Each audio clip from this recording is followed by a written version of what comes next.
yang akan disampaikan oleh, saya panggilnya Bapak apa Kakak ini, oleh Bapak M. Jerry Ariananta. Beliau ini selaku CEO Isen Mulang Konveksi, kemudian Presiden HISMI juga, kemudian Ketua Bidang Pemuda dan Olahraga Nusantara Gilang Bilang. Benar ya Pak Jerry kan? Nggih, Sebelumnya, betul. sebelum kita masuk ke acara inti yang akan disampaikan oleh eh, Pak Jerry Ariananta, mungkin ada sedikit sambutan yang akan disampaikan oleh Ketua Umum IKPM Cabang Malang, Ikatan Alumni Pondok Modern Darussalam Gontor Cabang Malang, yaitu Ustadz David Rusdianto. Ustadz David Rusdianto sudah ada? Hadir, Ustaz. Eh, Untuk waktu dan tempat kami persilakan Ustadz sekaligus membuka acara pada malam hari ini. Silakan Ustadz, terima kasih. Bismillahirrahmanirrahim. Assalamualaikum warahmatullahi wabarakatuh. Alhamdulillahirabbil alamin, nahmaduhu wa nasta'inu wa nastaghfiruh wa na'udzubillahi min syururi anfusina wa min sayyiati a'malina may yahdihillahu fala mudhillalah wa may yudlilhu fala hadiyalah. Asyhadu an la ilaha illallah wa asyhadu anna Muhammadan abduhu wa rasuluh. La nabiyya ba'dah. Amma ba'd. Ustaz Ghazali, suara saya terdengar ya? Siap Ustadz, jelas Ustadz. Suara antum juga lumayan terdengar.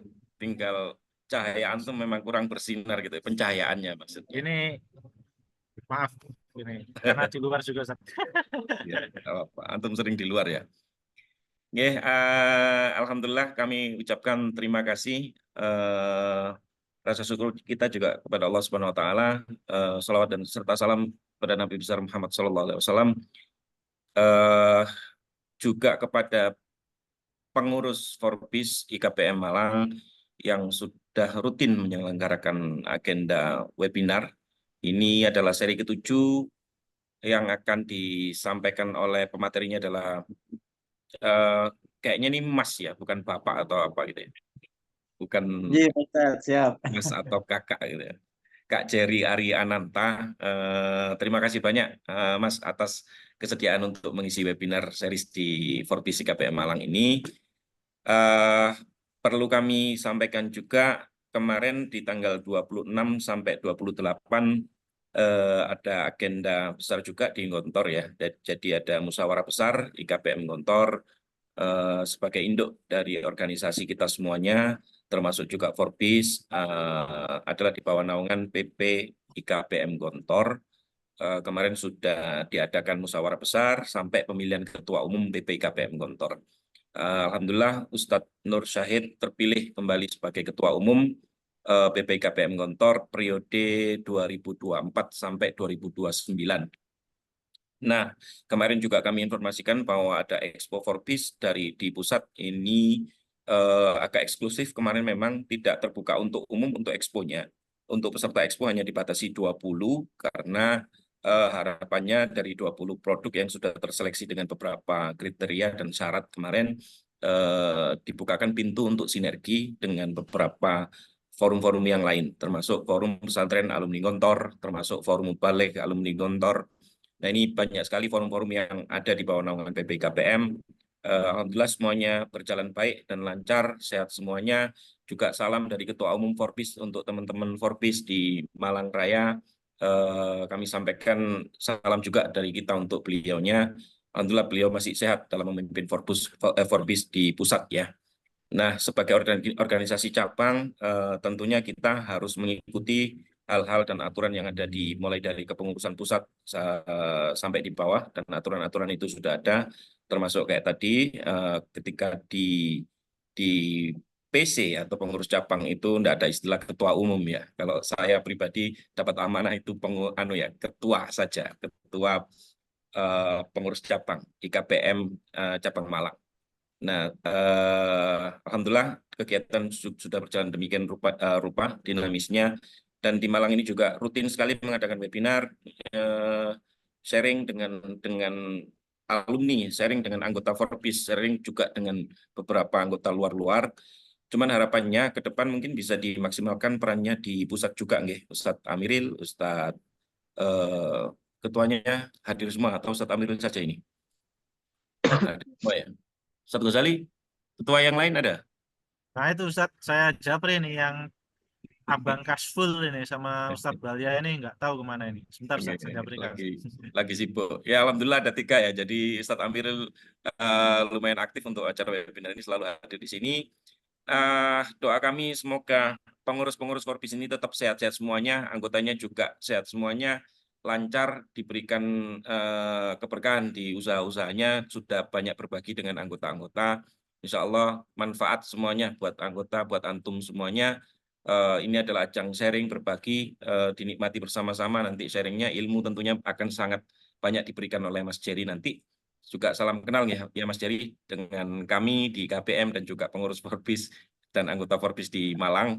Semoga nanti ada acara ngopi-ngopi darat gitu ya, biar ketemu langsung dan berbaginya bisa lebih maksimal begitu. Itu saja dari kami. Mohon maaf atas segala salah dan khilaf. Selamat berdiskusi, berbagi, dan saling memberi manfaat di forum yang luar biasa kali ini. Kita buka acara webinar ke-7 malam hari ini dengan sama-sama membaca Al-Basmalah. Bismillah. Bismillah. Itu yang dapat kami sampaikan. Terima kasih banyak atas waktunya teman-teman yang sudah hadir di malam hari ini. Semoga bermanfaat. Jazakumullah khairan katsira. Assalamualaikum warahmatullahi wabarakatuh. Waalaikumsalam warahmatullahi wabarakatuh. Ya, terima kasih Ustadz David Rusdianto atas sambutan sekaligus membuka acara webinar pada malam hari ini. Jadi sebelum untuk masuk, ini sedikit saya bacakan portofolio ya atau CV dari pemateri kita malam hari ini. Ini untuk pemateri pada malam hari ini Mas ya. Tadi karena sudah diinstruksikan panggil Mas, jadi ya panggil Mas atau Kak aja. Mas Jerry Ariananta, beliau ini lahir di Kota Waringin 29 November 1997. Wah, seumuran saya ini. Ya udah. Nanti untuk Seumuran. kontak WA-nya ada, nanti bisa di-share ya, sama link medsosnya bisa di-share sama Mas Jerry. Nah, kemudian bisnis yang dijalani oleh Mas Jerry Ariananta ini, beliau ini seorang direktur utama PT Mahakarya Isen Mulang, kemudian komisaris CV Banua Marunting Abadi, kemudian owner Isen Mulang Konveksi dan CEO Isen Mulang Group. Wah, mantap. Kemudian pengalaman organisasinya sebagai pengurus HIPMI Surabaya 2019-2021, kemudian Presiden HISMI 2021-2023. Nah, mungkin itu saja ya. Jadi nanti untuk lebih kenal dan dekatnya, ini mungkin webinarnya dibuat interaktif aja ya Mas Jerry. Jadi nanti kalau misalnya ada peserta yang di tengah-tengah penyampaian ada yang ingin bertanya atau ingin ingin dapat masukan, kita sambil tanggapi saja. Jadi nanti akan saya pandu kalau ada nanti yang raise hand ataupun ada yang mengetik. Jadi dibuat seinteraktif mungkin. Itu lebih seru biasanya biar nggak monoton Mas Jerry ya. Mungkin itu saja Mas Jerry. Jadi untuk selanjutnya langsung ke acara inti materi yang akan disampaikan oleh Mas Jerry Ariananta tentang opportunity hunter, itu strategi dan bagaimana mengeksekusi bisnis, mungkin untuk bisnis pemula atau bisnis yang sudah berjalan. Untuk waktu dan tempat, Mas Jerry Ariananta, kami persilahkan. Terima kasih. Sekian dari saya selaku moderator. Wassalamualaikum warahmatullahi wabarakatuh. Oke, terima kasih. Bismillahirrahmanirrahim. Assalamualaikum warahmatullahi wabarakatuh. Selamat malam para teman-teman, Ustadz ya. Terima kasih Ustadz Amiril, Ustadz David, dan Ustadz Ghazali atas undangannya untuk bisa sharing-sharing dengan jam terbang kita di dunia usaha. Di sini saya menyampaikan di awal bahwa sifatnya kita sharing bareng ya, jadi bukan bermaksud untuk menggurui, karena saya rasa di sini teman-teman juga banyak yang lebih jago. Jadi mungkin saya nanti sedikit banyak lebih sharing ke aktivitas bisnis yang telah kita lalui, sehingga nanti teman-teman bisa ngambil insight-nya lah, atau nanti kita sharing-sharing bareng. Nanti Mas Amirel bisa dibantu ini ya, yang tadi PDF tadi bisa di-share Mas ya. Oke, teman-teman, ada beberapa hal yang akan saya sampaikan atau saya sharingkan pada malam hari ini. yaitu tentang opportunity hunter, yaitu bagaimana kita mencari sebuah peluang dan bisa cerdas dalam membaca situasi tren terkini, karena bisnis dia tidak monoton, karena setiap waktunya, setiap masanya akan ada suatu gejolak atau ada perubahan-perubahan. Jadi seperti ada COVID-19 itu merubah suatu iklim bisnis, seperti itu contohnya. Terus mungkin nanti sedikit sharing juga tentang strategi 4 pilar bisnis maupun 9 pilar bisnis.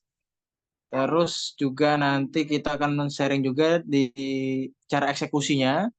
Kalau saya mungkin nanti lebih sharingnya di manajemen control system atau juga Scrum Board Management. Oke. Di sini teman-teman rata-rata sudah usahanya jalan atau belum ya, Mas Ghazali? Atau saya pengen tahu dulu, maksudnya aktivitas teman-teman di sini apakah masih aktif di pesantren atau rata-rata yang sudah alumni dan sekarang kegiatannya apakah mengajar atau memang juga ada yang sedang running usaha. Jadi saya mungkin biar bisa lebih menyesuaikan gitu, Mas. Baik. Oke. Jadi kebetulan ini Mas Jerry, untuk teman-teman, apalagi khususnya yang di pengurus Forbis, sebagian mungkin sudah ada yang sudah memiliki usaha. Dan pada kesempatan malam hari ini, para peserta yang ikut webinar ini mayoritas juga adalah pelaku-pelaku usaha atau bisnis. Ini kebetulan ada teman saya yang dulu satu kerja di Bali juga sepertinya buka usaha jual kaos online. Ini Mas Nova Aliansa, kemudian ada dan lainnya ya, saya banyak yang belum familiar juga. Tapi insya Allah pesertanya ini mayoritas sudah ada usaha atau sedang memulai usaha. Seperti itu Mas Jerry. Terima kasih. Siap. Ini Baik. saya ketikkan juga ini sambil menanyakan nanti. Makasih Ustadz Ghazali. Ini ada Mas Kasful ya, Ustadz Kasful ya, sedang merintis. Mas Amir juga alumni dan sedang running usaha ya. Jadi teman-teman, saya bergerak itu di bidang konveksi garment ya, usaha saya. Dan itu saya memang merintis dari nol, bukan warisan.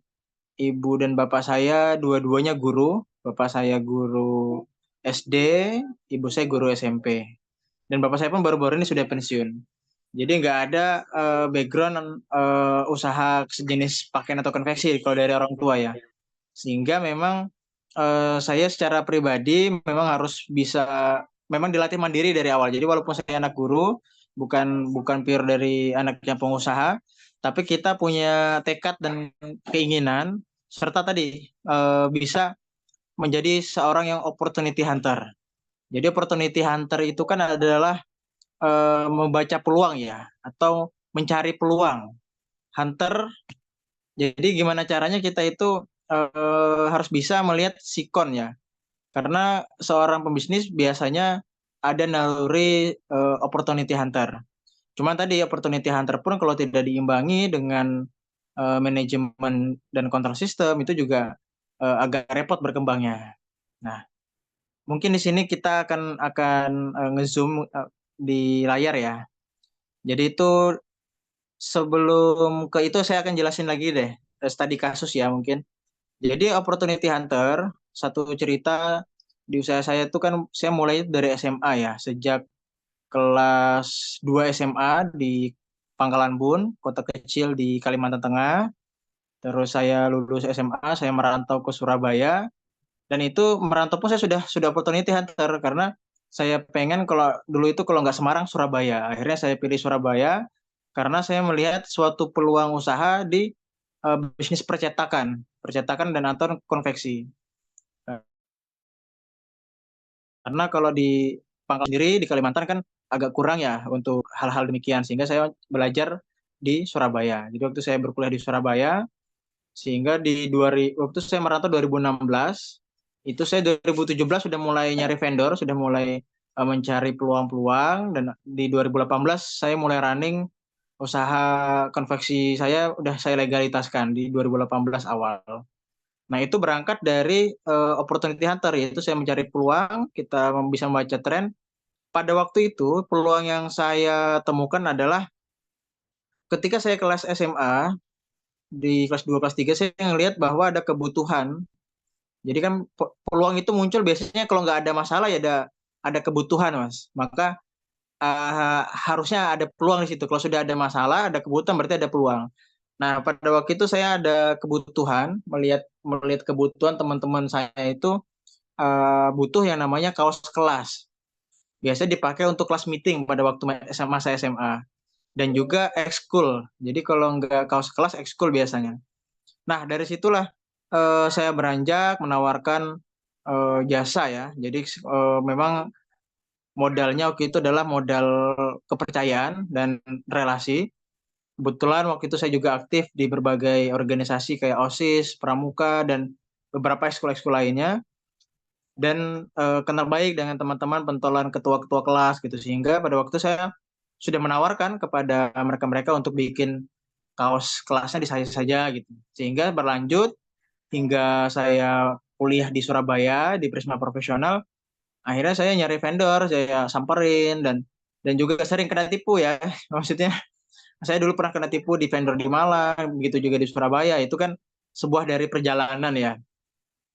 Nah, intinya di situ saya sudah bisa membaca sebuah tren. Maka gimana caranya supaya bisa terus berkembang dan lebih maju, maka dibutuhkan nanti yang namanya strategi dan eksekusi. Nah, tadi saya baru share satu opportunity studi kasus yang itu tentang waktu saya SMA tadi. Nah, ada 2 studi kasus lagi. Yang kedua itu ketika dulu 2019 saya belum punya mesin, belum juga produksi juga masih seadanya. Ada peluang waktu itu lagi genjot-genjotnya Presiden Pak Jokowi periode pertamanya mau selesai. Kan 2019 ya. Nah, waktu itu BUMN sedang menggelontorkan pol-polan dananya untuk waktu itu HUT-nya BUMN kalau tidak salah. Di Sidoarjo ya. Nah, saya waktu itu mendapat undangan karena dihubungi beberapa teman. Nah, jadi yang terpenting lagi adalah jaringan ya. Jadi jaringan pun jaringan hulu dan jaringan hilir. Nah, yang saya maksudnya ada jaringan hilir, saya gabung di beberapa organisasi komunitas dan saya memberitahukan bahwa saya adalah vendor konveksi kaos, sablon dan seterusnya. Sehingga datanglah sebuah peluang tadi bahwa ada tender untuk pengadaan kaos jersey 8.000 pieces, pokoknya totalnya itu sekitar 0,5 M lah. Terus ada akhirnya kita hadir dan kita ikutin. Kalau kita nggak bisa baca peluang dan tidak punya jaringan kuat, otomatis kita nggak bisa mendapatkan informasi itu. Yang kedua lagi, kita pun harus kuat secara finansial. Nah, pada waktu itu saya namanya modal dari nol ya, kita kan perintis bukan pewaris ya. Sehingga pada waktu itu kok delala saya punya om dari istri bahwa ternyata juga usaha konveksi juga di Jakarta. Nah, jadi waktu itu kita akhirnya ya sudah kerjasama lah, kolaborasi. Nah, sehingga saya dapat bantuan untuk finansialnya agak longgar untuk pembayaran DP dan seterusnya. Karena kan kalau kita dengan corporate BUMN kan agak di keuangannya kan kadang-kadang bayarnya mundur kayak gitu. Nah, di situ saya baca peluangnya bahwa tidak semua konveksi itu yang kuat.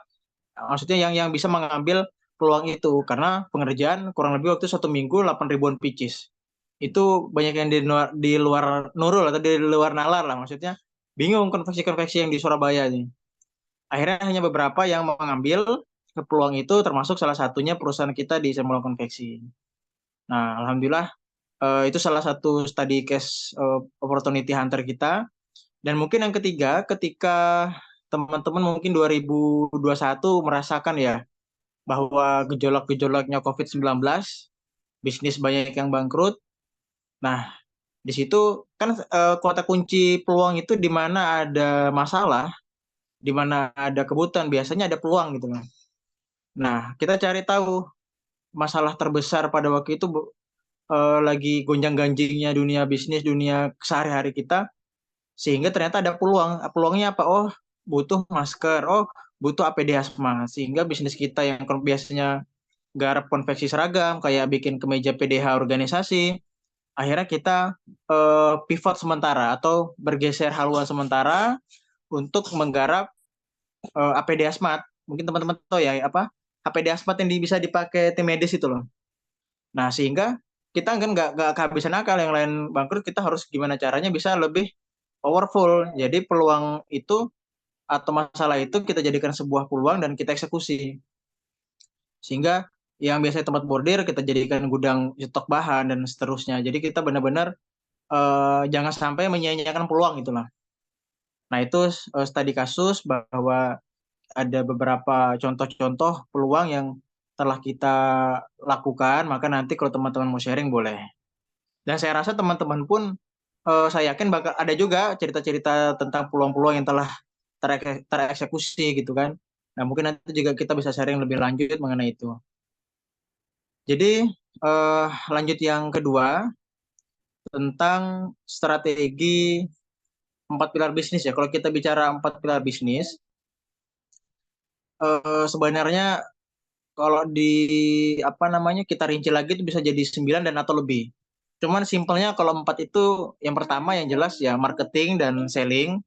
Jadi marketing, selling dan branding itu jadi satu pilar. Terus yang kedua ada tentang SDM dan HRD atau manajemen human resource-nya. Dan yang ketiga tentang finance, tentang pajak. Dan yang terpenting lagi tuh di operasional dan produksi. Itu 4 pilar itu kayak ibaratnya meja lah ya, kaki meja.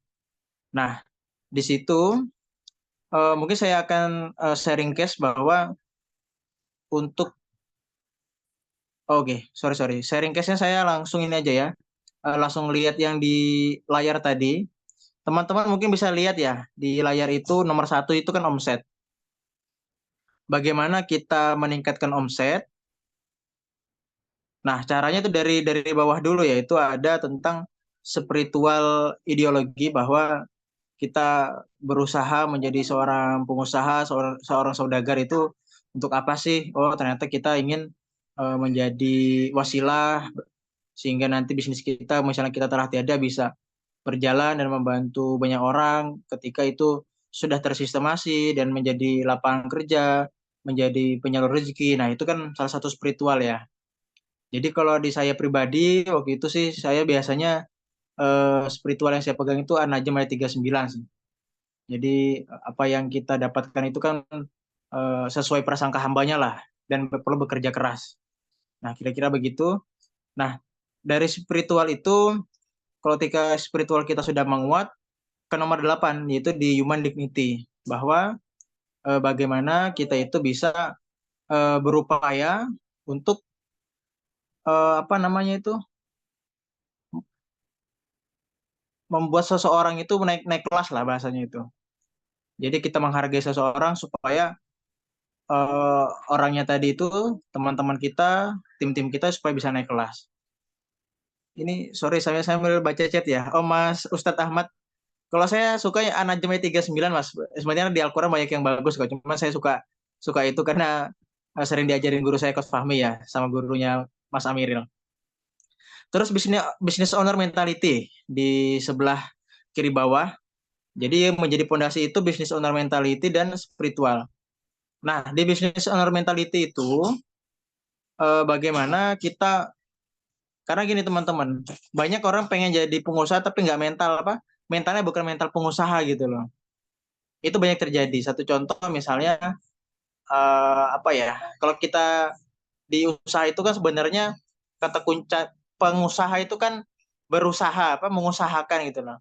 Kadang-kadang kalau sudah dihadapi dengan suatu permasalahan kita langsung menyerah. Nah, itu ciri-cirinya itu bedanya di situ salah satunya. Jadi itu bisnis owner mentality itu di situ salah satunya. Nah, terus yang terpenting lagi adalah leadership ya. Bagaimana kita menjadi seorang khalifah, bagaimana kita menjadi seorang pemimpin untuk diri kita sendiri, untuk keluarga, dan juga tentu untuk kelompok atau organisasi bisnis kita. Nah, di situ adalah mindset dulu bagaimana kita untuk mengeksekusi suatu bisnis. Nah, ketika 4 poin tadi, leadership, human dignity, dan spiritual dan business owner tadi kuat, maka terbentuklah suatu happiness atau bagaimana kita bahagia untuk melakukan aktivitas usaha tadi. Nah, di situ dikolaborasikan, disinergikan dengan organisasi. Organisasi yang mengeksekusi 4 pilar bisnis tadi. Nah, yang maksud 4 tadi ada di sebelah atas itu ya teman-teman, yang warna merah yang profit, bagaimana untuk menjadi profit. Jadi yang pertama itu tentang omset. Jadi kita bicara tentang omset itu artinya kembali ke poin yang saya sampaikan tadi tentang bagaimana kita bisa meningkatkan branding kita, terus marketing kita, dan selling atau penjualan. Maka dibutuhkan nomor 2 tadi adalah kepuasan pelanggan. Kepuasan pelanggan biasanya itu masuk ke poin yang saya sampaikan di awal adalah produksi dan operasional. Nah, itu di kepuasan pelanggan. Karena kalau produksi dan operasional kita baik, secara kerja maksimal, efektif, efisien, insya Allah pelanggan akan puas. Pelanggan akan puas, omset akan meningkat. Terus yang ketiga di situ adalah kinerja atau SDM.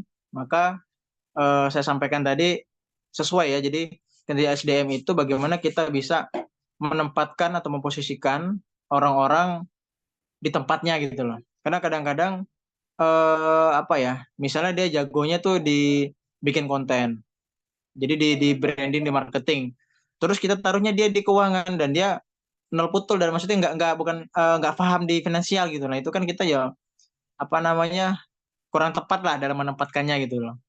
Nah itu memang perlu action sih, memang perlu jam terbang. Tapi setidaknya kita bisa membaca atau bisa mengetahui, bisa apa namanya antisipasi bahwa oh orang ini cocoknya di produksi bukan di finansial gitu misalnya. Nah, terus di 4 itu adalah memangkas cost. Jadi meningkatkan omset tadi dengan cara meningkatkan kepuasan pelanggan dan meningkatkan kinerja serta menurunkan biaya. Itu di nomor 4 kiri atas itu ya. Jadi menurunkan biaya itu salah satu yang saya terapkan adalah misalnya dulu saya dalam produksi seragam kemeja itu apa namanya bordirnya saya oper keluar, loan ya bahasanya itu. Nah, itu saya lumayan biayanya itu. Sehingga ketika kita sudah mendapatkan profit, kita investasilah di mesin bordir. Nah, sehingga dari situ kita bisa memangkas biaya-biaya yang mungkin sebelumnya per pieces bisa di 20.000 misalnya atau 25.000. Nah, mungkin dengan kita bisa ada mesin sendiri, bisa kita pangkas 50%-nya untuk budget biaya tadi. Nah, salah satunya itu. Jadi itu sih untuk gambaran apa namanya 4 pilar bisnis yang menjadi meja sebuah bisnis atau pilar-pilarnya tadi, dan itu berkesinambungan dengan happiness atau bahagianya seorang pemimpin tadi ya, kita sebagai business owner ya. Nah itu semua disinergikan dengan poin nomor 5, organisasi. Maka di organisasi tadi alangkah baiknya kita mempunyai tim yang memang ditempatkan di 4 posisi tadi. Nah, setidaknya kalau kita belum bisa melengkapi, minimal kitanya dulu sebagai seorang pengusaha, sebagai seorang saudagar, memahamilah tentang keempat poinnya, marketing, terus operasional produksi, SDM, dan finansial. Jadi gitu sih gambarannya untuk yang di slide yang ditampilkan. Lanjut, saya akan sedikit sharing lagi tentang eksekusi. Ya, jadi dalam melakukan eksekusi itu, kalau saya pribadi, saya apa namanya improvisasi atau mempunyai cara sendiri yang saya kembangkan dari materi guru-guru saya, yaitu ada manajemen kontrol sistem. Sumbernya saya dapat dari Coach Armala di daerah Jakarta sana. Cuma saya sudah modifikasi, dan juga ada manajemen Scrum Board ya, itu saya dapat dari Mbah Den Malang. Ketika saya simpulkan, ketika saya eksekusi, ternyata sebenarnya kurang lebih aja, cuman agak beda cara mainnya. Cuman kalau saya buat versi saya sendiri, intinya itu yang pertama, kita harus menentukan apa yang menjadi suatu goal. Nah, itu poin yang pertama. Tapi nolnya itu bahwa kita harus ngumpulin dulu suatu backlog atau poin-poin permasalahan, poin-poin suatu inovasi, dikumpulkan. Nah, baru nanti kalau sudah mau action, masukin ke nomor 1. Jadi goal mana yang akan kita capai? Misalnya goalnya Mas Amiril pengen dapatin omset 100 juta dari usaha baksonya dengan membuka 3 titik outlet, misalnya seperti itu kan clear ya tentang tujuan atau goalnya. Maka masuk ke poin nomor 2, gimana rencana untuk mencapainya. Nah, maka otomatis kan dari 4 pilar tadi jalan. Mas Amiril harus rekrut penjaga outlet, terus mesti siapin piranti marketingnya, brandingnya seperti apa, terus nanti otomatis sistem pembayarannya seperti apa, harga-harganya bagaimana, itu udah masuk ke poin gimana kita untuk mencapainya. Nah, setelah itu poin ketiga, siapa yang akan melaksanakannya? Apakah Mas Amiril sendiri atau dibantu oleh timnya siapa? Nah, itu harus clear. Dan yang keempat, siapa yang memfollow up? Nah, jadi kadang-kadang itu di poin ini sih yang menjadi tersendatnya suatu eksekusi, bahwa upayakan pelaksana dan follow up itu orang yang berbeda. Nah, jadi siapa yang melaksanakan dan siapa yang follow up. Maka yang kelima, dilaporkan ke siapa, hasilnya itu untuk direview atau dievaluasi dan ditindaklanjuti. Nah, yang terpenting lagi itu ada timeline durasi waktu atau deadline, bahwa Mas Amir pengen target 100 juta ini dan pengen dengan buka 3 outlet, ini akan tercapai di bulan kedua misalnya seperti itu. Jadi harus jelas durasinya itu. Nah, dan memperjelas lagi definisi of done. Artinya Mas Amir ini dikatakan berhasil sebuah targetnya tadi, opportunity yang dia ambil keputusan itu ketika apa? Oh, ketika di bulan kedua sudah tercapai 100 jutanya itu. Nah, misalnya seperti itu. Terus untuk eksekusi ya. Terus untuk strateginya sudah ada di layar itu. Jadi satu sampel lagi saya kasih insek bahwa perpaduan talent outsourcing. Jadi gini, di nomor 3 di sebelah atas itu kan ada kinerja SDM ya. Nah, itu kita pun sebagai seorang pengusaha tidak harus kok kita itu mencari karyawan yang khusus di situ, tidak wajib sebenarnya. Ada cara-cara lain, misalnya kalau saya kombinasikan memang ada yang orang internal dan juga orang-orang eksternal. Misalnya Mas Ghazali jago di Google Ads misalnya. Nah, daripada kita yang masih belum terlalu paham tentang Google Ads, ya mending kita join aja sama Mas Ghazali. Mas Ghazali, saya minta tolong dong, di Adscan punya kita berapa nih fee-nya, misalnya seperti itu. Jadi tidak semata-mata kita harus ambil orang karyawan untuk handle itu. Bisa aja kita juga berkolaborasi. Nah, itu juga menghemat biaya dari biaya try error sih sebenarnya. Nah, itu salah satu strategi aja. Selebihnya itu sih banyak improvisasi ya. Teman-teman kan rata-rata pengusaha kan udah jago-jago ya. Jadi lebih lebih apa ya? Lebih bisa baca kondisi lah. Jadi main naluri gitu sih. Mungkin gitu sih untuk sharing awal Mas Ghazali dan Mas Amiril, Ustadz Amiril dan Ustadz Ghazali. Nah, mungkin setelah ini kita akan lanjut untuk interaktif. Teman-teman kalau ada beberapa hal yang pengen ditanyakan atau ingin di-sharingkan, boleh kita sharing-sharing bareng. Gitu, Nggih. Terima kasih. Assalamualaikum warahmatullahi wabarakatuh. Waalaikumsalam warahmatullahi wabarakatuh.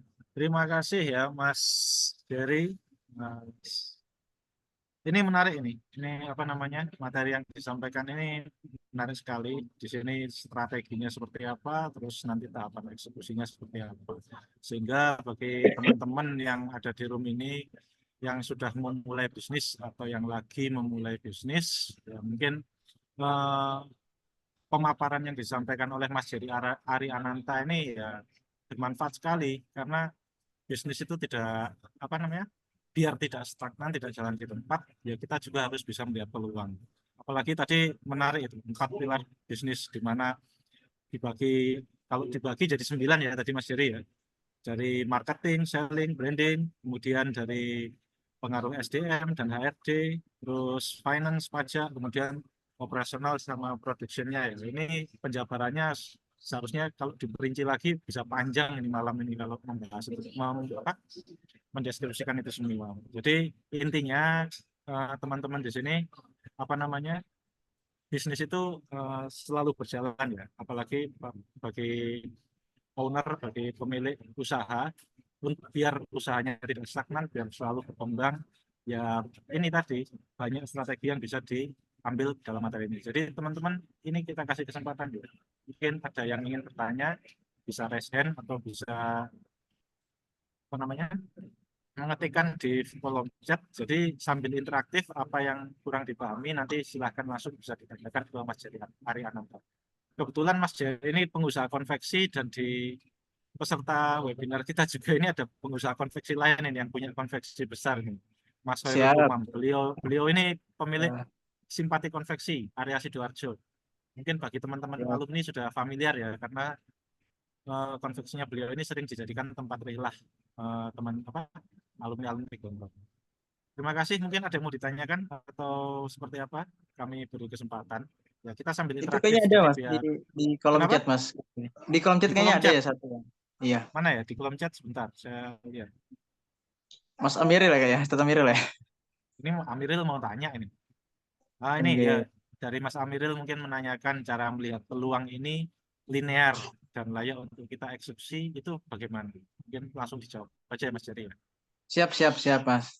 Ya, sebelumnya salam kenal Mas Khairul. Mohon arahannya Mas Khairul Umam. Ya, gini sih Mas Amiril, kalau dari sudut pandang saya ya, cara melihat sebuah peluang yang linear dan layak untuk kita eksekusi gimana. Jadi sebenarnya kalau saya pribadi ya, kalau saya contoh, saya kan usaha konveksi. Di konveksi itu kan luas Mas ya. Ada yang untuk seragam kantor, ada untuk seragam sekolah, terus ada sablon, ada bordir. Pokoknya sebenarnya tuh bisa jadi belasan unit bisnis gitu loh kalau kita di konveksi, karena di konveksi ini terlalu besar, terlalu universal gitu loh.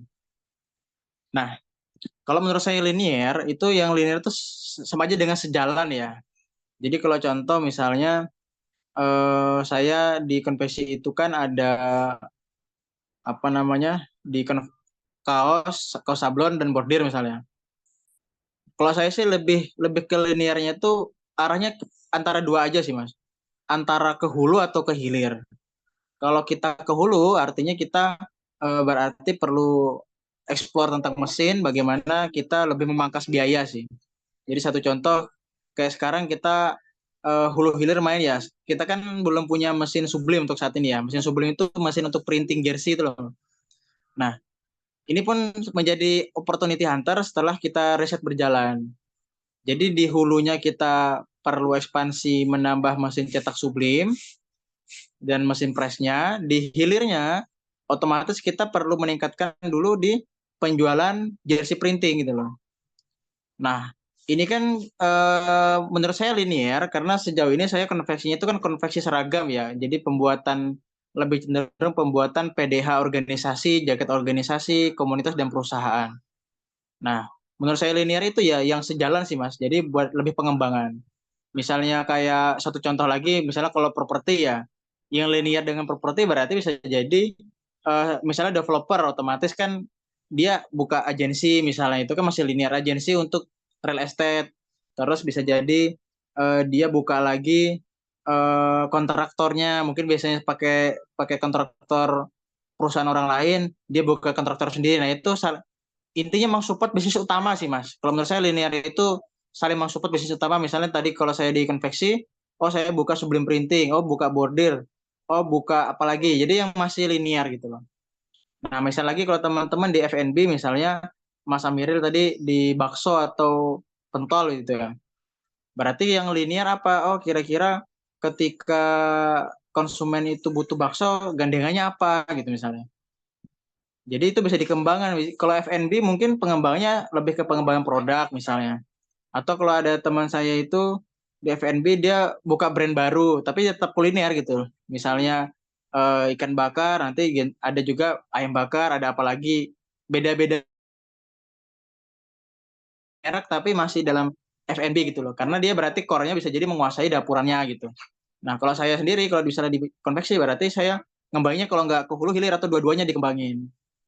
Jadi bisa juga kalau kita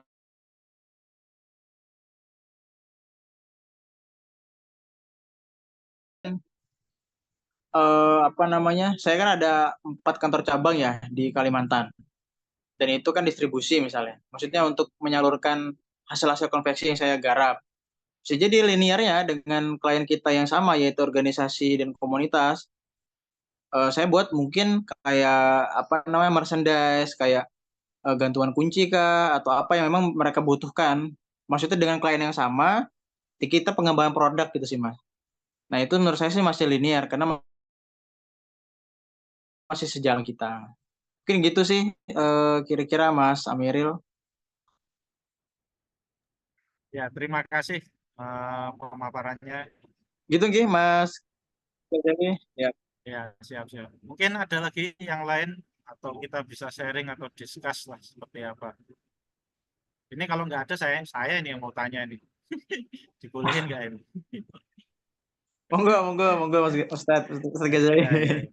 Kalau saya mau menanyakan ini ya Mas Jerry Ariananta ya. Kalau kita mau mulai usaha itu kan nggak tahu ini yang wah ini ada yang bertanya nih. Jadi saya pending dulu pertanyaan saya. Ini dari Siap. Mas Nova Awal yang sah.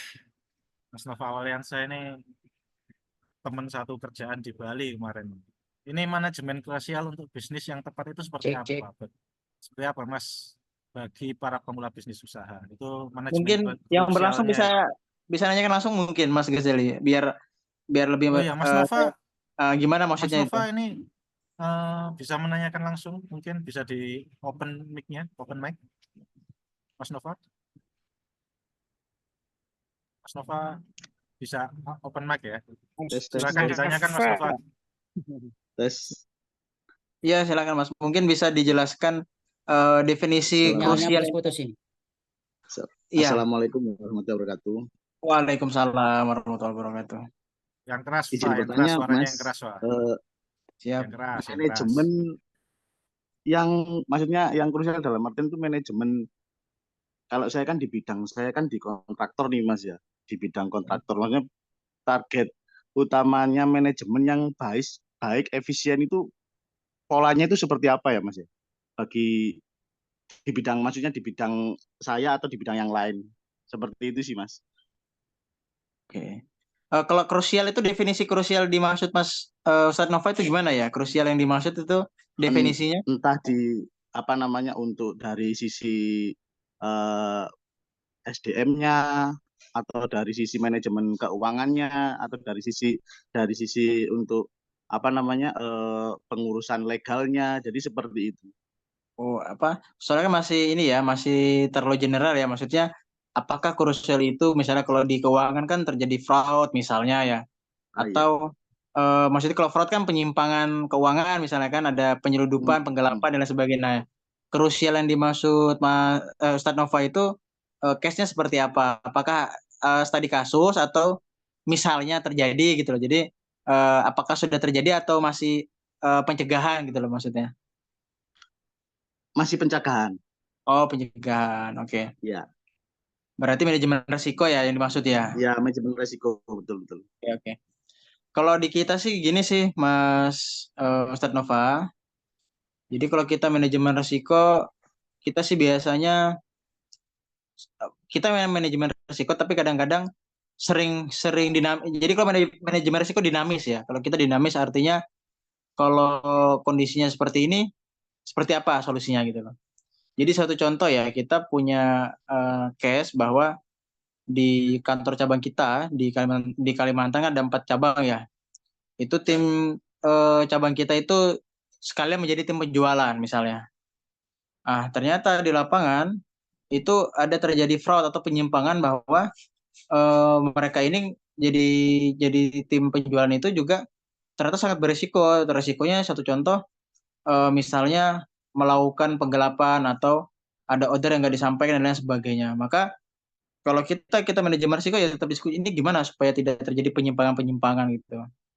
Akhirnya kita analisis di tim cabang tidak usah perlu ada mereka sebagai penjualan, mereka hanya sebagai tim operasional aja misalnya.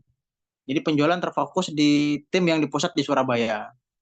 Nah, biasanya kita memang ada pencegahan, tapi pencegahan kita yang ternyata bisa jebol gitu loh.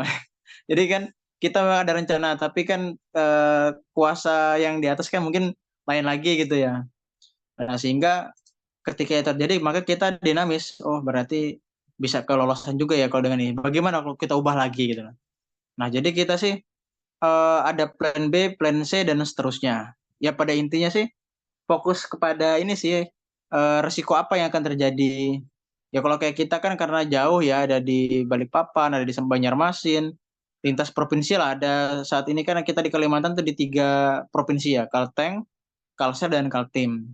Dan itu jauh semua Mas, itu resikonya besar memang. Nah, cuman tadi kita kembali ke opportunity hunter tadi karena ada kebutuhan banget di sana dan apa namanya? Kebetulan saya orang asli di sana dan punya relasi banyak teman-teman di sana sehingga saya berani untuk buka kantor di sana. Nah, jadi manajemen risikonya intinya ya kita eh, potensi-potensi yang terjadi itu apa, ya lakukanlah Mas Mas Nova sudah pernah terjadi fraud oleh mungkin tim apa ya, tim pengadaan barangnya ya, misalnya yang tukang beli semen kah apakah misalnya kan. Ya berarti gimana caranya tidak terjadi. Ya, saya sih tadi itu ada ya, yang tadi saya jelaskan tentang manajemen kontrol sistem atau MCS. Itu siapa yang melaksanakan, siapa yang follow up, dan dilaporkan kepada siapa. Jadi ada tiga, tiga posisi, sehingga 3 lapis. Artinya kita meminimalisir itu loh. Misalnya dulu tim penjualan di tim cabang boleh. Nah sekarang udah tidak boleh. Jadi tim CS misalnya sekarang ya tim CS sebagai penjualan, follow up-nya ke saya yang bagian follow up ke tim CS gimana nih penjualnya. Jadi benar-benar ini. Dan ketiga, dilaporkan ke bagian keuangan. Ya, gimana finance-nya, misalnya seperti itu. Jadi kalau kita sih sekarang tambah ketat itu karena pernah ada case sih Mas. Jadi misalnya ada orderan masuk pun kan dicek sama tim admin saya, admin operasional, ACC dulu baru boleh lanjut. Admin operasional, admin apa namanya penjualan ya. Jadi udah benar masuk belum uangnya gitu dicek misalnya. Terus diproduksi baru di ACC lagi. Jadi kita sekarang itu karena ada kejadian-kejadian itu akhirnya kita belajar dari suatu kesalahan. Ya akhirnya kita tambah ketat untuk meminimalisir hal-hal yang dapat merugikan yang mungkin sebelumnya tidak efisien, tidak efektif. Ya kita hilangin yang bikin tidak efisien apa ada pemborosan. Nah, pemborosannya kenapa gitu. Lebih ini sih Mas, kalau menurut saya sih lebih gimana cara kita membaca situasi dan mencari why-nya sih. Kira-kira kenapa ini terjadi gitu loh. Oh, ternyata ada kebocoran halus di sini, ada kebocoran di sini.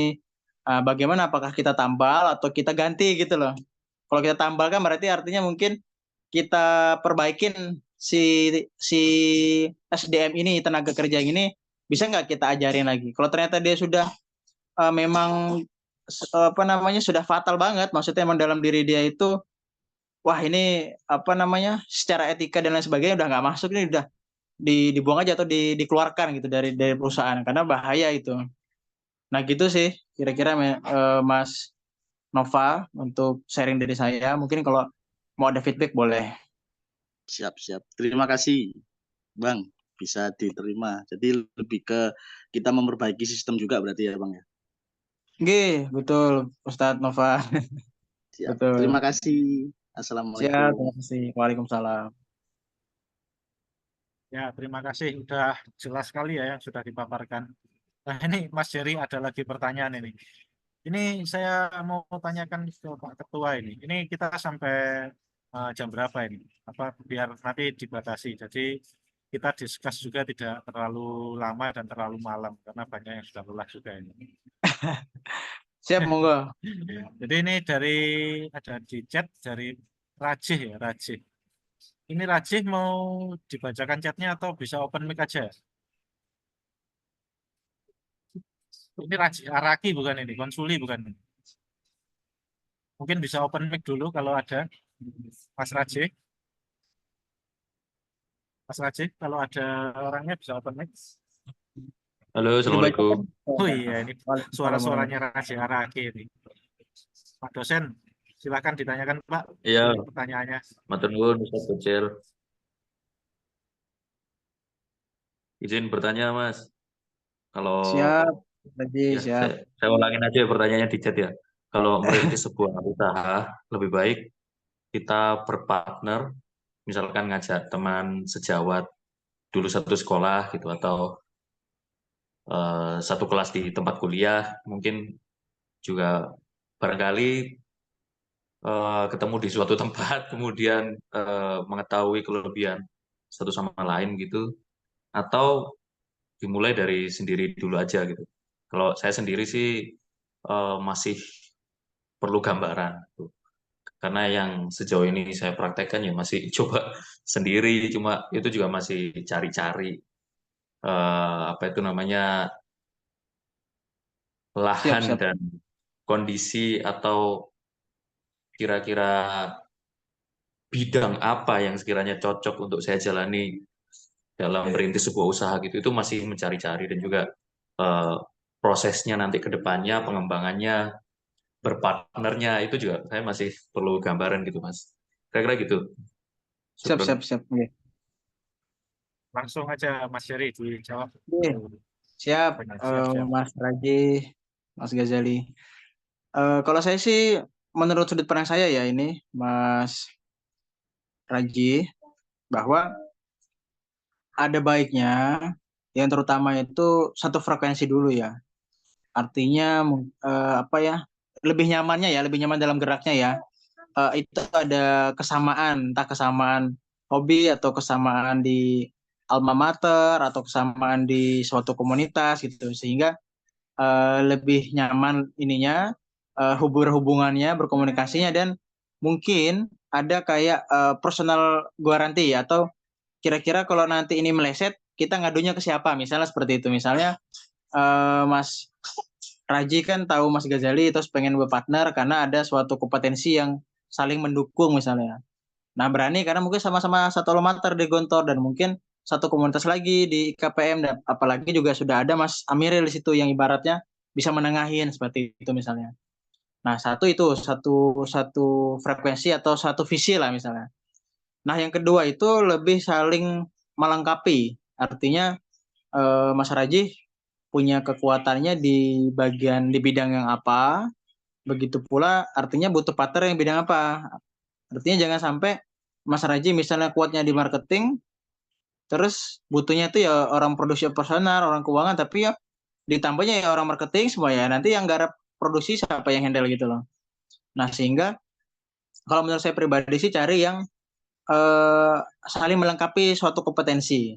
Misalnya tadi ada 4 pilar bisnis, maka tim ini dicari ya untuk melengkapi itu tadi. Misalnya Mas Raji jago di SDM sama di finansial.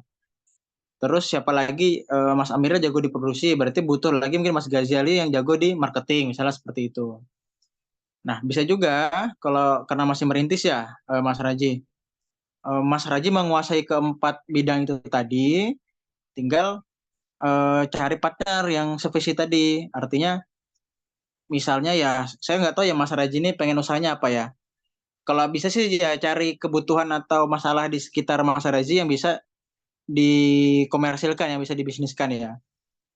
Nah, jadi misalnya ya, Mas Raji, ini beneran dosen ya Mas Raji ya? Masih junior, Mas. Ya, misalnya dosen berarti punya mahasiswa ya, bener ya? Iya. Nah, itu kan mahasiswa kan di sekelilingnya Mas Raji, artinya kira-kira mahasiswa ini butuhnya apa ya? Kira-kira apakah mungkin padatnya kegiatan akhirnya mungkin nggak sempat masak, artinya kan berarti oh ada kebutuhan catering misalnya seperti itu. Apakah nanti di komunitasnya ini juga banyak apa nama sorry di mahasiswanya Mas Raji itu juga aktif di organisasi-organisasi misalnya. Oh ternyata aktif, oh, berarti kan Mas Raji kan ya bisa dong untuk bukan mengintervensi tapi mempengaruhi bahwa misalnya Mas Umam tadi ya, Khairul Umam ya kan juga satu alma mater sama Mas Raji juga usaha konveksi misalnya. Ya gimana Mas Raji bisa rekomendasikan, gimana nih temanku ada usaha konveksi nih, kalian mau bikin seragam PDH ya, dengar-dengar kemarin. Sini saya bantu, ya tinggal bilang aja ke Mas Umam. Mas Umam ini saya ada ini bisa dong apa namanya? Saya dapat harga reseller atau cashback ke saya gimana untuk komisi misalnya seperti itu kan. Nah, atau apalagi mungkin laundry kan butuh nggak sempat nyuci misalnya. Nah, sehingga kita tinggal nyari tahu sih Mas. Artinya di sekeliling kita itu siapa yang sering kita berhubungan, berinteraksi. Kira-kira ada kebutuhan apa di mereka ya, kita cari di situ sih, ini untuk cari suatu opportunity ya. Jadi tinggal ring-ringan kira-kira kalau usaha laundry butuh modal berapa nantinya, kira-kira profitnya nyampe berapa dan seterusnya lah ya. Kalau dari saya pribadi sih intinya untuk awalan ya, mending cari partner dulu. Misalnya tadi pengen nyoba catering, coba kira-kira siapa temannya yang usaha catering di dekat-dekat situ, apa bisa Mas Raji sebagai lebih ke penjualan dulu sih, lebih ke marketing dulu lah. Bisa nggak Mas Raji nembusin closing order untuk pemasaran catering? Begitu pula misalnya kalau seragam, coba tembusin bisa nggak? Nah dari situ kan akan kerasa yang mana yang enak. Misalnya catering, oh kok anu ya rutin ya anak-anak pesannya ya, terus profitnya ya lumayan. Ya sudah berarti ada lampu hijau di catering. Jadi pemesanan yang sebelumnya mungkin ke Mas Ghazali sebagai vendor vendor cateringnya mulai dikurangin porsinya. Misalnya sebelumnya 100 porsi selama 1 minggu ya dikurangin jadi 60 dulu, 40-nya Mas Raji bisa nggarap sendiri dengan hire karyawan misalnya kan. Kalau sudah semakin meningkat tinggal ditambah porsinya 80, garap sendiri 20 masih order ke Mas Ghazali misalnya. Nah, jadi tinggal main presentasi aja sih. Jadi kalau sudah bisa dipenuhi semua oleh Mas Ghazali oleh Mas Raji dengan adanya karyawan, nambah alat kompor dan lain sebagainya misalnya kan. Oh, ternyata udah cukup aku garap sendiri ya. Ya sudah berarti selesai dengan Mas Ghazalinya misalnya kan. Berarti sudah bisa mandiri secara utuh gitu kan. Tapi kalau masih bisa dapat orderan lebih ya bisa dibagi-bagi gitu loh. Nah, artinya kita kuatin di marketingnya dulu. Kalau emang sudah kuat, ya teman-teman atau Mas Rajim kalau mau tarik ke hulunya artinya ke produksinya ya boleh. Jadi lebih minimal karena perintis ya. Kalau saran saya ya berpartner dulu, cari tahu di mana kuatnya. Maksudnya Mas Raji itu nanti kecenderungannya tuh ke usaha bidang apa yang berpotensi untuk menghasilkan suatu profit, ya silakan tinggal dimaksimalkan. Jadi kalau misalnya tadi catering ya sudah tinggal diminimalisir pemesanan vendor sebelumnya, berarti meningkatkan pengolahan secara pribadi oleh Mas Raji untuk penyediaannya. Gitu sih kalau gambaran dari saya Mas Raji. Ya, terima kasih banyak Mas. Siap Mas Raji. Terima kasih Mas Aceh. Mungkin sudah jelas ya. Nanti kalau ada yang kurang izin ya Mas Jerry, ini nanti portofolionya saya share karena kita waktunya juga nggak banyak. Jadi teman-teman yang di Zoom, kalaupun nanti ingin berdiskus atau ingin komunikasi bisa via medsosnya Mas Jerry Ariananta. Ini yang terakhir ya, katanya Mas Khairul Umam. Ini mungkin jadi pertanyaan terakhir sekaligus nanti penutup. Monggo Mas Khairul Umam, ada yang mungkin ingin disampaikan, ditanyakan. Ya, Dan Assalamualaikum untuk warahmatullahi open wabarakatuh. video aja, Mas Umam. Waalaikumsalam warahmatullahi wabarakatuh. Suaranya kurang jelas lagi. Sudah terlihat ya? Ya, terlihat. Silakan. Assalamualaikum Mas Jerry ya. Waalaikumsalam Mas Ustaz Khairul. Alhamdulillah kita di bidang yang sama, di konveksi. Alhamdulillah, Masya Allah. Saya mau menanyakan, bagaimana kita mengantisipasi karena sekarang banyak timbulnya konveksi-konveksi baru yang banting-banting harga, sehingga banyak customer sekarang membandingkan harga dengan di Shopee. Nah, harga dengan lebih murah dan sebagainya. Nah, itu banyak kan customer itu kan kita kedatangan customer seperti itu, sehingga bagaimana kita juga ikut banting harga sehingga tidak nutut dengan produksi kita, dengan HPP kita, atau kita juga tetap pada branding dan apa yang kita jalani selama ini. Itu saja. Siap Mas Umam, siap Ustaz. Nggih, izin menjawab Ustaz. Sharing aja ya, saya belum bisa menggurui ini. Kalau menurut saya sih gini, Ustaz Khairul. Memang ya di dunia konveksi itu kan nggak cuma konveksi sih, ya banyak di macam-macam industri ya, yang mana hadir di marketplace Shopee, Tokopedia gitu ya. Yang membandingkannya ya di situ. Jadi kalau menurut saya pribadi perlu ada kekuatan ya, atau Mas Khairul itu konveksinya kuatnya di mana gitu loh. Sehingga itu menjadi suatu value, sehingga pembeli itu wis nggak usah banding-banding karo Shopee, wis langsung aja ke Mas Khoirul gitu loh. Misalnya gitu. Jadi babahnya lah di Shopee piro-piro lah, wis pokoknya ke Mas Khoirul. Nah, berarti kan ada suatu hal di situ, entah itu trust atau apa suatu kepercayaan atau apalagi kira-kira. Kalau saya pribadi sih gini sih menyikapinya ya Mas Khoirul. Memang tentu kita bisa jadi ada suatu negosiasi pembelian terhadap pembeli ya. Cuman kan kita ya nggak serta-merta nurutin apa katanya Shopee. Yang di Shopee belum, ya beliin di Shopee sana. Kalau kita kasar-kasaran misalnya, ya Mbak beliin aja di sana. Kita jual mahal misalnya kayak gitu ya bisa. Coba kalau saya pribadi, kita lebih meningkatkan di unique value-nya itu bahwa di kecepatan atau di speed. Jadi otomatis kita harus bisa mempunyai suatu kapasitas. Dan ini yang menjadi PR di tempat saya saat ini adalah meningkatkan lagi kapasitas yang ada. Karena market-market di konveksi itu yang butuh dengan suatu kecepatan dan kapasitas itu masih besar, Mas. Dan biasanya itu apa namanya? babahno karo Shopee, maksudnya bodo amat dengan harga di Shopee. Misalnya di Shopee ada kemeja misalnya 90.000, misalnya 4 titik bordir misalnya. Saya berani jual 180 atau bahkan 200 gitu.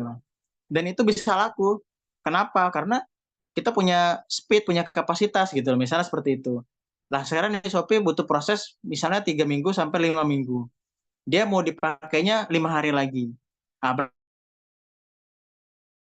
berarti kan PR kita gimana kita mempunyai unique value di speed dan kapasitas tadi, bahwa 5 hari dengan jumlah 100 tadi kita bisa loh. Nah, PR kita kan di situ. Akhirnya sudah tidak relevan lagi, Mas, perbandingan kompetitor di Shopee dan lain sebagainya itu. Intinya gimana kita membuat suatu pembeli atau klien-klien itu, calon-calon klien, bahwa kita ya nggak setara, maksudnya nggak bisa dibandingkan dengan yang ada di konveksi yang di Shopee gitu loh.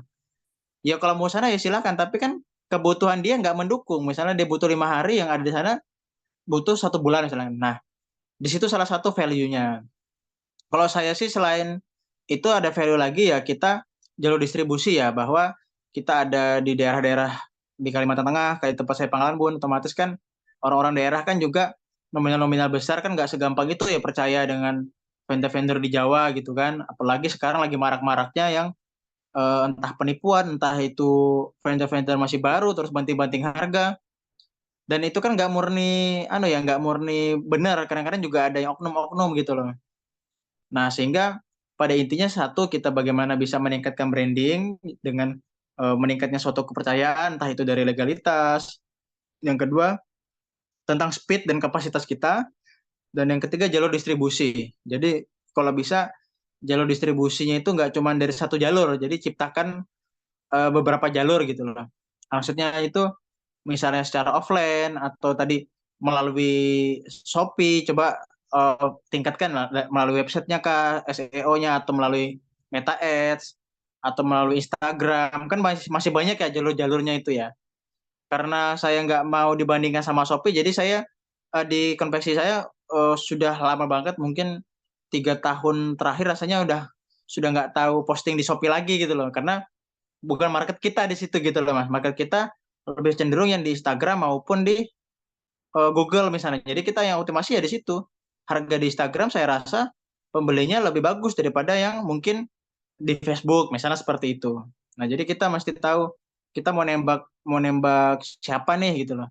Sehingga pelurunya ya kita siapin juga yang sesuai gitu loh. Ya misalnya itu ikan nila makannya lumut, ya nggak mungkin kita kasih udang misalnya seperti itu loh, Mas. Jadi kan ikannya apa, umpannya apa gitu loh. Yang lebih pentingnya tadi sih di value itu tadi sih, Mas. Kalau pribadi saya sih lebih kuat kan di kapasitas sama di kecepatan. Karena itu salah satu market yang tidak relevan lagi dengan perbandingan di Shopee tadi. Gitu sih kira-kira sharing saya, Mas Umam. Mungkin ada feedback, monggo. Terima kasih Mas Jerry. Nah, mungkin dari Mas Hairul Umam, Pak mau ditanggapi atau sekiranya sudah cukup menjelaskan pemaparan yang disampaikan oleh Mas Jerry. Sorry, suara saya terdengar ya? Terdengar, Mas, terdengar. Sudah Gimana, cukup Mas itu Umam? saja biar nggak terlalu malam nanti. Oh iya. Ya alhamdulillah kalau misalnya Sudah itu cukup itu ditanggapi. saja Jadi biar nggak terlalu malam. siap-siap. Jadi ini kita jam 9 pas ini sudah closing. Jadi karena masih sedikit, mungkin dari saya ya. Saya nanya juga ini nggak apa-apa kan? Boleh, boleh Ustaz. Ya Mas Jerry. Saya pertanyaannya anu lah nyambung ke judul. Temanya kita kan opportunity hunter ya. Jadi kesempatan. Jadi mungkin singkat aja. Kalau dalam kesempatan itu, bagaimana kita menentukan sebuah opportunity itu untuk meningkatkan suatu produk misalnya. Jadi kan produk itu kan diindikasi dua kan, tergantung pada dua kan. Satunya kuantitas, satunya kualitas.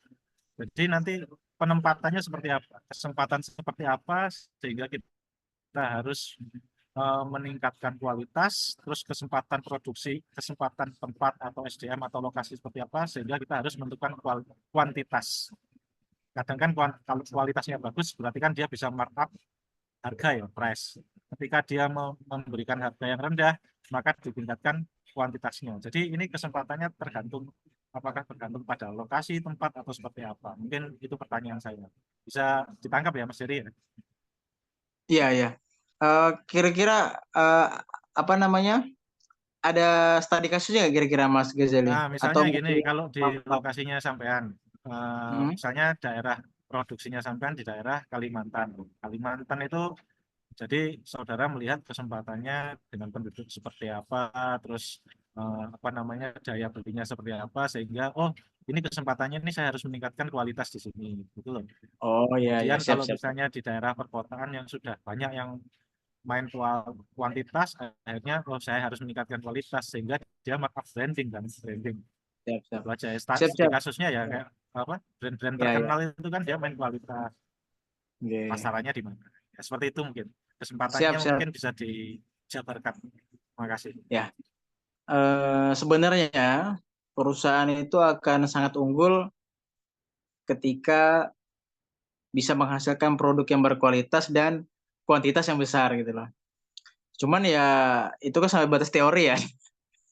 Kalau fakta di lapangan sih menurut saya pribadi sih di-matchingkan aja sih Mas. Saya kalau menilai kualitas yang dihasilkan dari produk oleh tim saya yang dihasilkan itu ya menurut saya sih standar sih, nggak terlalu yang wah banget.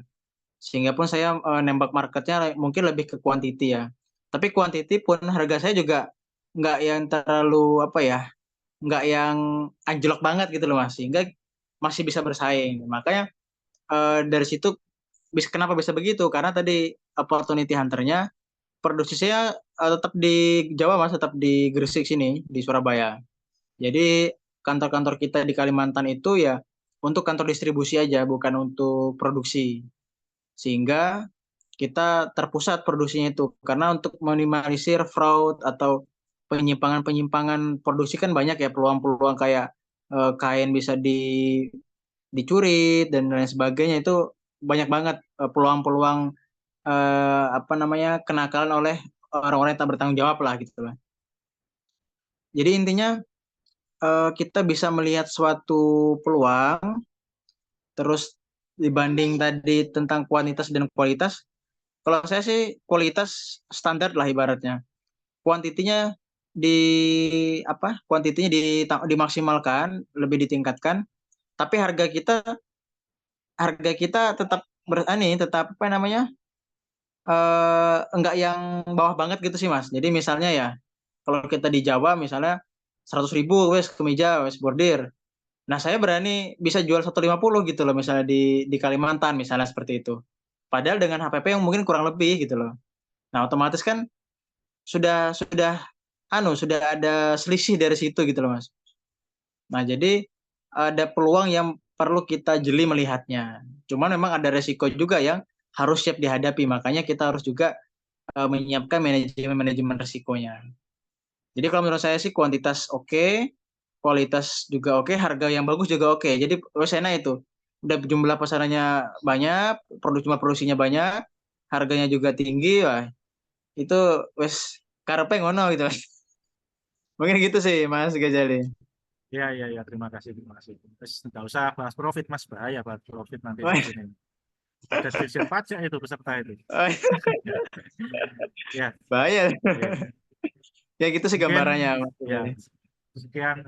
Ini sudah panjang ya, sudah banyak juga yang sudah disampaikan oleh Mas Jariananta. Saya harap pemaparan yang disampaikan ini tidak terbatas di usaha-usaha tertentu ya. Jadi kalaupun kita pematerinya usaha konveksi, tapi ini ilmunya termasuk global ya Mas Jari. Disampaikan oleh Mas Jari Ariaranta ini bisa diaplikasikan di berbagai bidang usaha. Usaha F&B, usaha konveksi, mungkin usaha properti dan lain sebagainya. Jadi apa namanya, strateginya juga sudah umum juga tadi, mungkin nanti bisa di-share ya Mas Juri strateginya dan lain sebagainya. Dan juga apa namanya, portofolionya juga nanti bisa di-share. Jadi yang lainnya kalau ada yang ingin ditanyakan atau masih ingin belajar terkait bisnis dan usaha, nanti bisa langsung menghubungi Mas Jari Arian. Mungkin terima kasih karena waktunya sudah malam. Tadi saya minta ini ya, apa namanya, mungkin diberi waktunya sebentar untuk teman-teman bisa open video, karena kita biar kita sekali-sekali dokumentasi bahwasanya kegiatan pada malam hari ini. Ya silakan teman-teman bisa open video. Jadi nanti kita Ustadz Cendikia mana ini? Tolong diambil dokumentasinya ya Ustadz Cendikia ya. Bu Cendikiawan, ada nggak orangnya ini? Ustadz Balia, open kamera. Selamat malam Ibu Tina. Mungkin yang lainnya, kalau tidak ada lagi, ini aja ya. Sudah dengan posenya masing-masing. Ini saya ambil ya, saya ambil gambar ya. Dengan ketiga, 1, 2, 3. Oke, terima kasih teman-teman, saudara-saudara. Ya. Terima kasih atas kehadiran dan keluangan waktunya pada malam hari ini di webinar series yang diadakan Forbis IKPM Cabang Malang, webinar series yang seri 7. Insya Allah kita masih ada seri-seri selanjutnya dengan pemateri-pemateri lain yang dengan materi-materi terkait bisnis dan usaha, ataupun nanti ada materi-materi pengembangan dan lain sebagainya. Insya Allah ada webinar-webinar seri selanjutnya. Mungkin itu saja yang dapat kami sampaikan, dan jangan lupa untuk mengisi link absensi, jadi insya Allah dapat sertifikat juga untuk para peserta. Sekian, jika ada kurang dan lebihnya, saya selaku moderator mengucapkan beribu-ribu maaf, dan jika ada lebihnya ya itu dari Allah Subhanahu wa Ta'ala. Terima kasih. Jazakumullah. Wassalamualaikum warahmatullahi wabarakatuh. Waalaikumsalam warahmatullahi wabarakatuh. Terima kasih Mas Jerry. Ini saya Siap, terima kasih share-kan Mas ya nanti Gajuri. di grup, nanti biar